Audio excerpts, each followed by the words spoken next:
As far as collegiate esports in the United States, I am the faculty advisor of the esports club at Slippery Rock University in Pennsylvania. I would not consider a varsity program. It is a club program, and that's part of the structural differences that I'll be discussing today.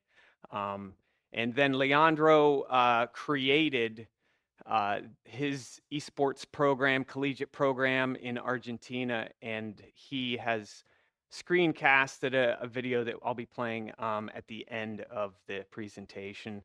And hopefully I can answer some questions, or we can post. If you have questions for him, we'll get you his contact information. You can message him. So some of this information I'll be covering in my portion of the talk. Essentially, I've been given about 10 minutes or so to talk about collegiate esports in North America, so I'm going to be going quickly. I have the second edition of the Esports Business Management, so this is another book you should put on your list to get. That's the first edition cover. The second edition's coming out. Human Kinetics is the book publisher. Some of the content I'll be discussing comes from that book chapter I wrote with Ben Sharp. And then in the Handbook of Esports, there's a chapter called Competitive Collegiate Esports Programs. Leandro and I are authors on that, as well as the three listed there: Maxwell Foxman, Amanda Cote, and Michelle King.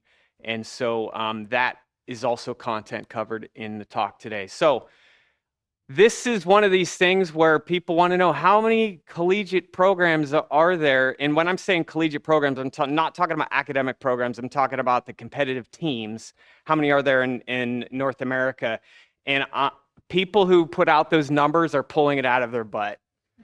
Nobody knows for sure. Nobody's inventoried it because of there's no consistency on how they are structured, whether they fall under the Department of Athletics, whether they fall under life services, rec services, whether it's under, some of them are under academic programs. And so it's very difficult to figure out what that number is. In the first edition of the Esports Business Management, one of the authors says there are over 2,000 programs in North America, but there was no citation in that sentence. So I wasn't the editor at that time, and I don't know if I would have let that stay in there. And then Esports Foundry, which is a well-known group that's been doing survey research with collegiate programs in North America.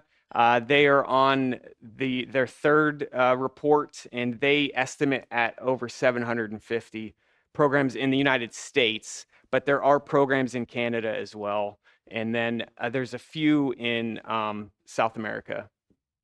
So NACE is the National Association of Collegiate Esports. It's one of the most well-recognized organizing bodies within the collegiate space in North America. That is the total number of programs that are affiliated with NACE when I pulled this data on 17th of May. However, that normally is about 450, but I think that was whenever is the end of the term, end of the academic year, so some numbers haven't renewed yet. Why people join NACE is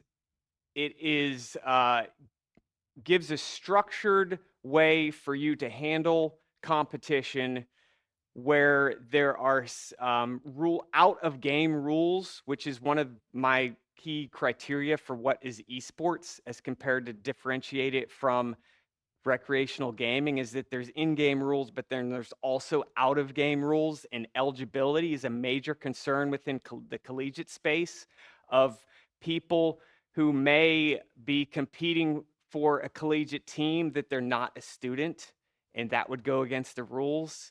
And it is easier to do in a virtual environment than it would be in a face-to-face environment with traditional sports. And that is, if you can see a sanction of a recent university in North America that NACE sanctioned the university. If you read that, it doesn't give you any details about what actually happened. It's hearsay because of the litigious nature of the United States. Probably they just wanted to be so ambiguous that they couldn't be sued.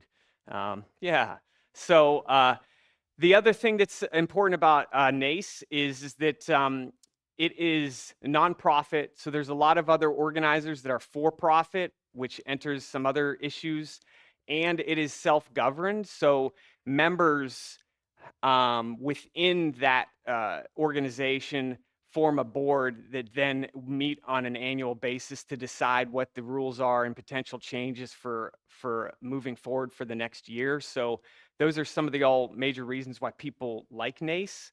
However, I'm going to show you a slide in a second that NACE is one out of a plethora of programs, or I guess I should say associations, organizing bodies within the North American scene. So I would love for you to email me if I'm missing some, but these are example leagues for the collegiate space outside of the Americas. Obviously, there is the club sports model and then the school sports model, those two different structures. And the school sports model, where you're competing for your university, is a lot more common in the United States and in the Americas versus Europe. So that gives you some examples of, we have Australia here, there is the UK, a couple different leagues in the collegiate scene that's outside of, so again, I'm sure I might be missing some because I don't speak all those different languages. However, when I show you this is the start of traditional sports athletic conferences that are organizing esports in the United States. So the NCAA, which is the National Collegiate Athletic Association, there's 3 tiers, 3 divisions within that. That is the most highly recognized sporting organization for collegiate sports in the US. They do not recognize esport as a sport, probably because of the intellectual property issues with game publishers. And they have investigated it, but they've sort of tabled that for a little bit. If they feel like they can make money off of it in the future and it's profitable for them, it will probably happen, especially now that their student athletes can make money through NIL, name, image, likeness deals. And so that was an initial issue with considerations for winning prize money and things like that. So those are traditional athletic conferences that are organizing esports, okay? Here are some more tournaments and leagues within North America. And what I'm showing you now is the most comprehensive list that I've ever seen that was crowdsourced on social media of, hey, everybody in the Twitter sphere, what leagues and tournaments am I missing? And I got so much feedback from all of these. You remember I said NACE is like the leader in it? There's that little speck right there of all the different entities in this space. It is a cluster F. Nobody from Slip Rock's listening, right? No. Okay. You banned them? Okay. All right. So Leandro created this slide, and it shows you sort of the development of the collegiate space in South America, where he is under the impression, and this is one of these lines in it where to what the knowledge that we currently know, he was the first to create a competitive team representing their university in South America. So if somebody's on stream and you did this before 2021, let's all call out Leandro to say you're full of it. But maybe he was. And he thinks that now there's about 10 programs that are supported by their university in South America. And I do not hear much about the collegiate space in Mexico. So whether you want to call that North or South America depends on your geography teacher, but it is in the Americas. All right, so here's one structure of the collegiate space within North America, and that is the institution-driven esports competitive program. A lot of them will be set up underneath the traditional sports, what we would call the athletic director, And here are some of the entities that structural chain might follow. We've got the director of esports, and you might have, if you have an academic piece to it, you might also be on the same level as the person who's in charge of the academic side of esports. Then you might have an assistant director. If you have a graduate program, you might pull in GAs, graduate assistants, into the space. And then all of those bottom areas you see there, that's all those transferable skills that you're giving your student body experiential learning opportunities when you have a competitive esports team. The joke in the competitive side in the collegiate space in the US is that at like half of the programs, this is like one person and they do all those jobs. And that is where some of these administrators are saying, let's start an esports program. And they are in charge of the lab. They're supposed to be there like from when it opens to when it closes. And they're supposed to set up all the competitions. And they're supposed to be the coach of all the teams. And I sort of equate that to, let's hire an athletic director and have them coach volleyball and basketball and baseball and football and be the coach of all the sports. That's what's happening in some of these institutions, and there's major mental burnout with collegiate directors. So that is the institution-driven model. You might see on the left side there where the student-based model is this one, where they might be called a club team is typically the term. That other institution model, they might be called the varsity program, is because it's institution-based. This is the model at Slippery Rock. It is underneath rec services, and these are all students that are in charge of all of these things. You can imagine if the students are in charge, sorry, my students over there, it is not tightly run. It's pretty loosey-goosey.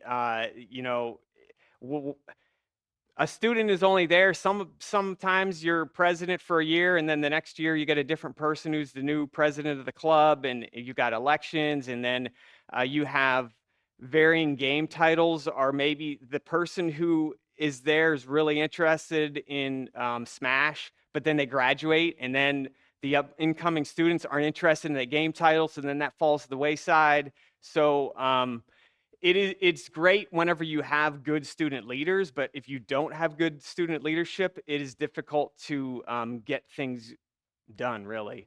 And so some of these positions might be underneath like the director of rec services or something, but this is that other model there. So to give you a little bit of data on the collegiate space, Esports Foundry, as I said, they sampled 127 programs in 2022 and 120 program directors in 2023. And here's some comparative data from some of those. So this is 2022 results. The distribution of departmental locations of where those collegiate esports programs are housed. They are surveying the varsity programs that are institution driven. They're not surveying those club-based ones. And the majority of them were in the Department of Athletics. If you were to include the sample of the club-based, those percentages would change. Yeah.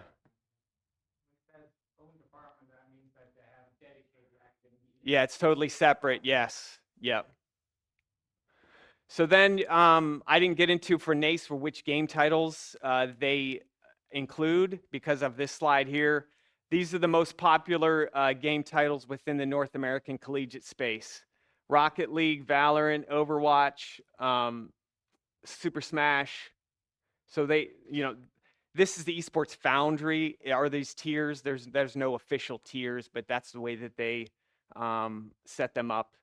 League of Legends, and then for their tier 2, Call of Duty, Fortnite, Rainbow, Apex.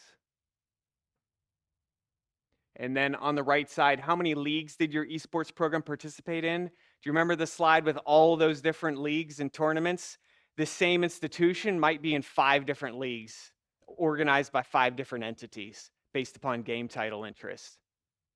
So it is really unstructured, structured, sort of. All right, here's the sizes of these programs. On the right side here, these are those varsity competitive program sizes. The average is about 53 students. On the left side is the average size of like more the club space, and there's about 180. But I mean, so at Slippery Rock, we typically say, yeah, we've got 250 students in our esports club, but the number that actually go on a consistent basis is like 30 to 35. So the people who are active members is usually totally different than whenever you're trying to get approvals for a space. We're like, yeah, we have 300 people in our club, but you don't tell them how many actually are going on a consistent basis. Here is just threw a little DEI information in here. More than half of those people that were sampled, this was in 2022, had 10% or less people who identify as women as members of their competitive team. So it's definitely not well represented, particularly when you're thinking about how many different genders are represented in college. It's like 50-50, you know?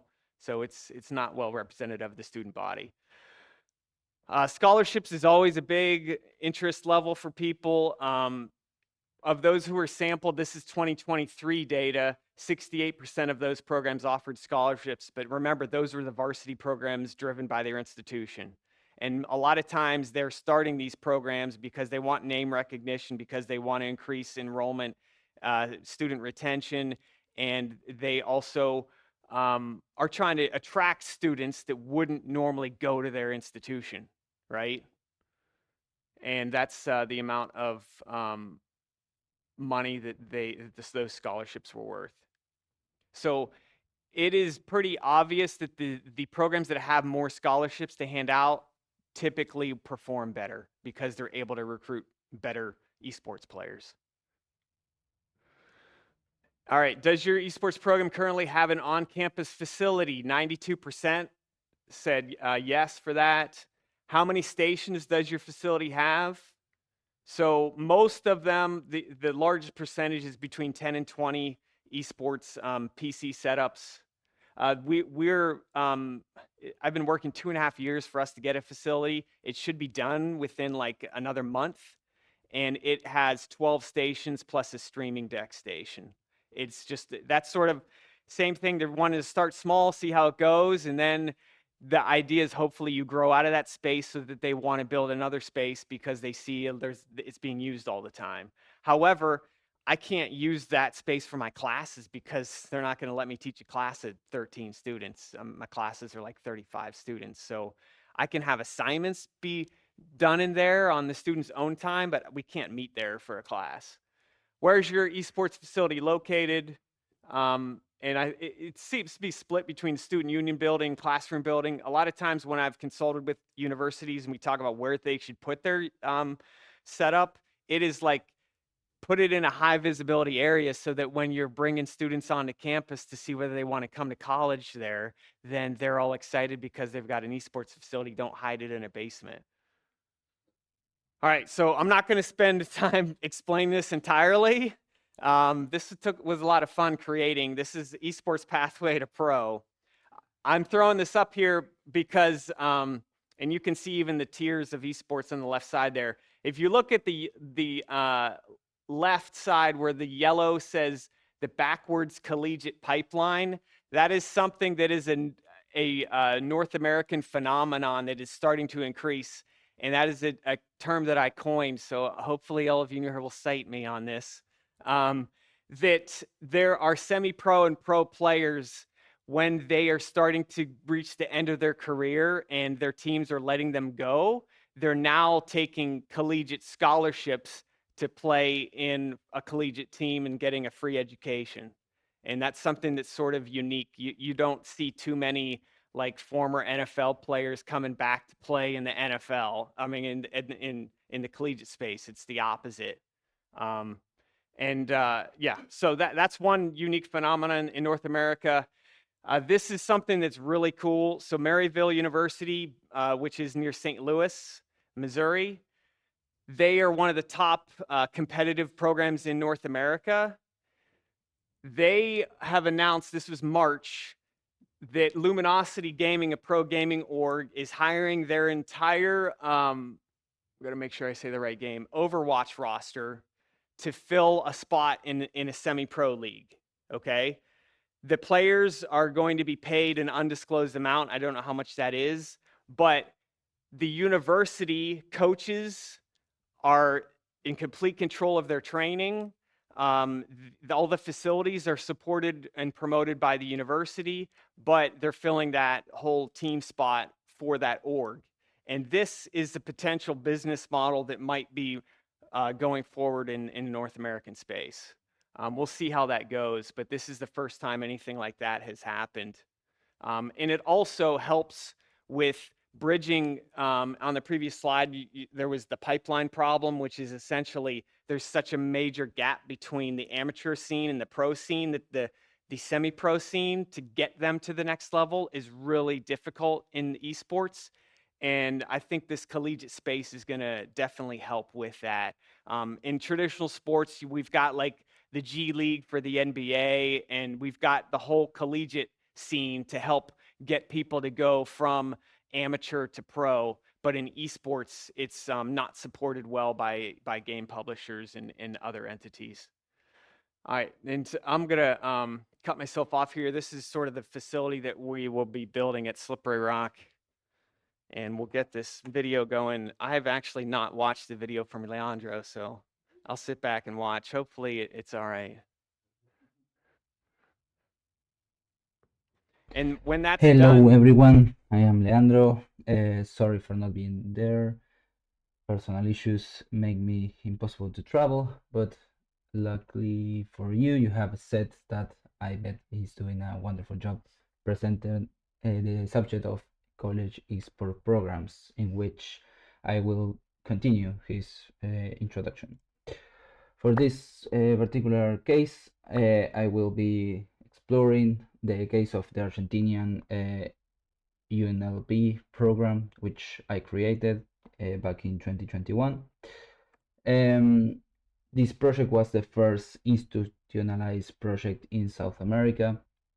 It had at the moment, post-pandemic, three main goals, which were the institutionalization, the divulgation of esports within a college or university landscape, also the creation of varsity teams, and also to promote knowledge, basically to do as good as possible within the context of a public university, which was obviously a big factor in my particular case, because we were not pursuing an economic profit, and I know that's a variable that for many of you or whatever people trying to create or fund a program will not be the case, but that was the case for us. So the first steps for creating such program was to test the waters, basically doing some Google forms, some interview with players or people that we know from the university and also from the Argentinian esports ecosystem.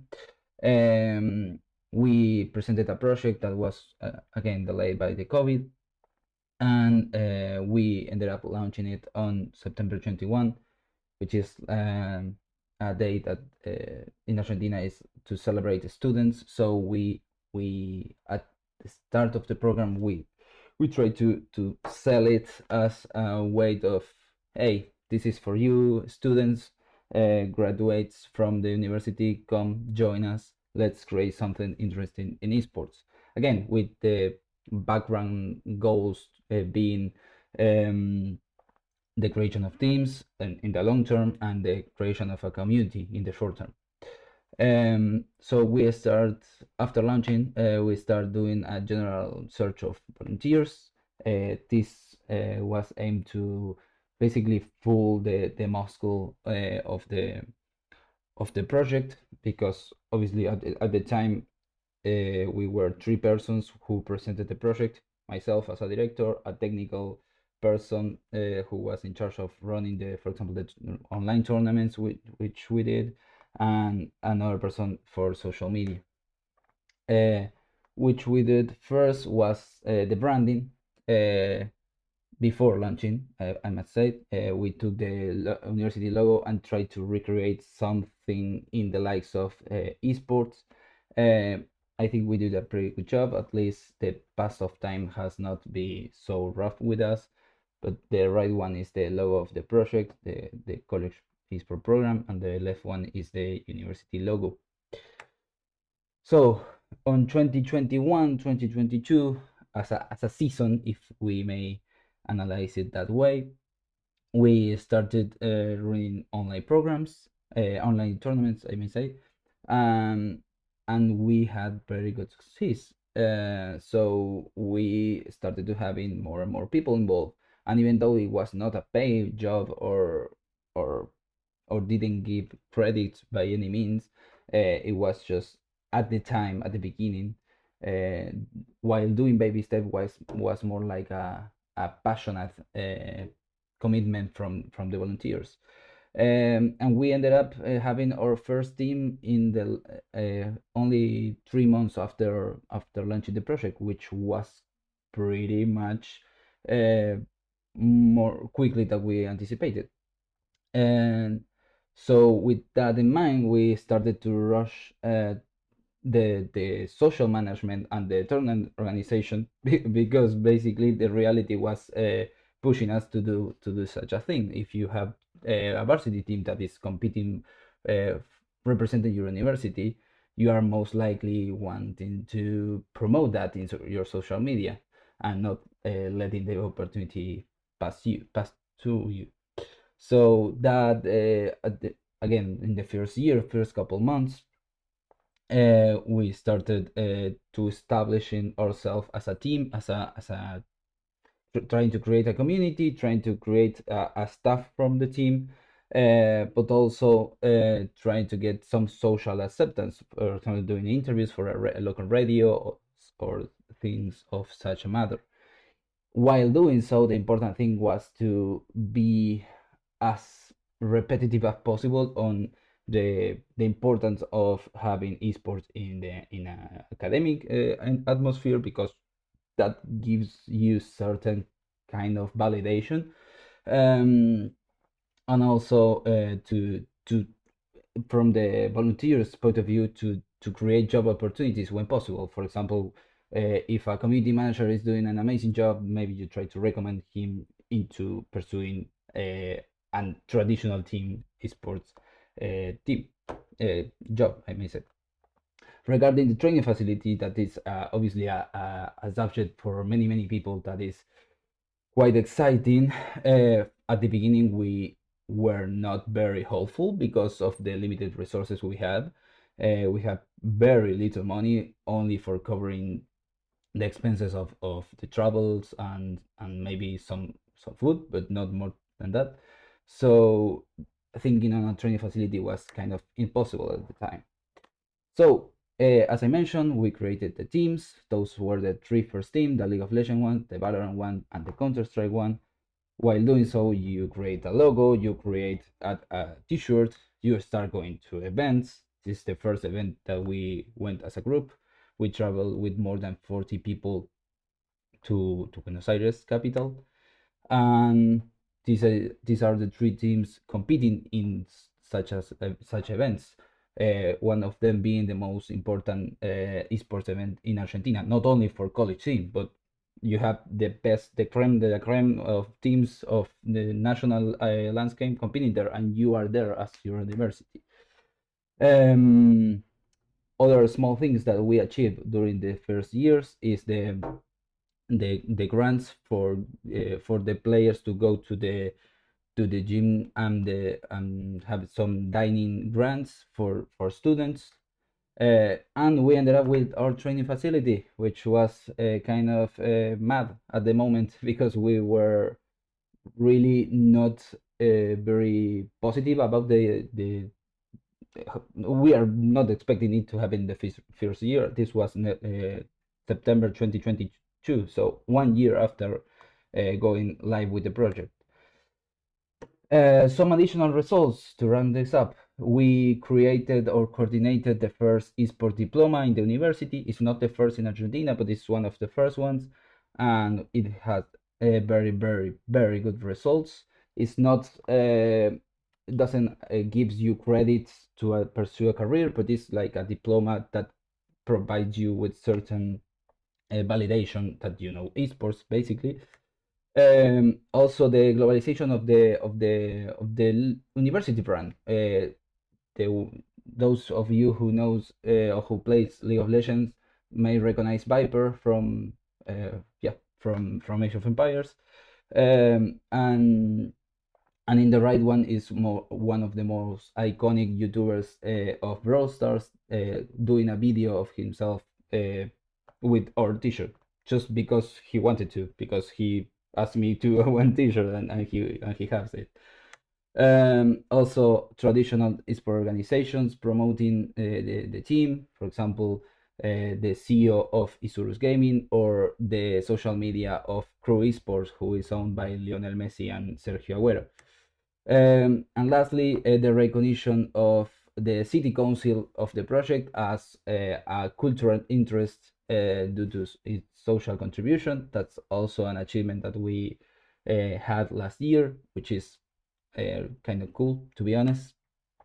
So after 3 years, we nowadays have a really good image as an organization. We have more teams that the ones that I showed before. We have a team of League of Legends and Valorant. We have TFT. We have FIFA.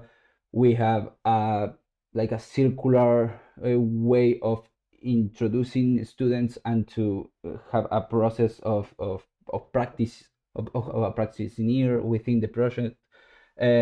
Also organized a yearly tournament for each of our games for the students, more like in our recreational stuff. And also we try to use the training facility space as much as possible for social benefits and within the university community, among many others. And to finalize this, so Seth doesn't kill me with the time, or Toby maybe. So these are some final considerations for starting a college program based on the introduction that Seth might share with you, and with the experience from South America that I just share. The first of those being the importance of the director in all this process. You gotta have this entrepreneur mentality, because things will happen that you will have to adapt. Obviously, each case is different, each university is different, each region, or not only each country, but each state, for example, in North America is also different. So you need to have some kind of adaptability. It's not that you can purchase a package and insert it in your university. Also, to not rush the data collection is very, very important, because again, each community will be different. There will be universities in which League of Legends will be massive, and there will be universities in which maybe a fighting game will be massive, and you need to understand which is the case for every different university or college. Also, doing, as it's mentioned there, some crucial questions. For example, what's the budget I have for doing such this and this? Like, to have clear information on where you are going is massive, because if you want to, as I just mentioned, if you want to just be applying a default settings, will not work for, probably will be a failure, to be honest. This is kind of obvious, but promote diversity and inclusion. We know esports is a rough space for a lot of minorities and for women even. So being aware of that is very, very important. Defining the type of program you want to apply, the types of program being the ones that Seth presented. And this is very, very important, and at least I try to explain it and to mention it in my particular case. Don't start with the facility. It doesn't have any purpose if you create the facility and then you try to fill it. doesn't work like that. At least doesn't work like that in a college environment or an academic environment. You have to first understand what is the interest of your students or your graduates or your university, and then start to doing the little steps to get through to that. Um, and also, if possible, to try to align that the project with the academic goals of your students will be obviously massive. For any of you that will like to know more about this, these are some papers in the subject. Obviously, there is more, and hopefully will be more to come. And sorry for the spending 3 more minutes of the time that I had, but hopefully my experience, even though I am aware that there might be some discrepancies from every regions, it was a good journey to have, and hopefully it may serve you by using it as an example. So sorry again for not being there, and have a good end of the journey.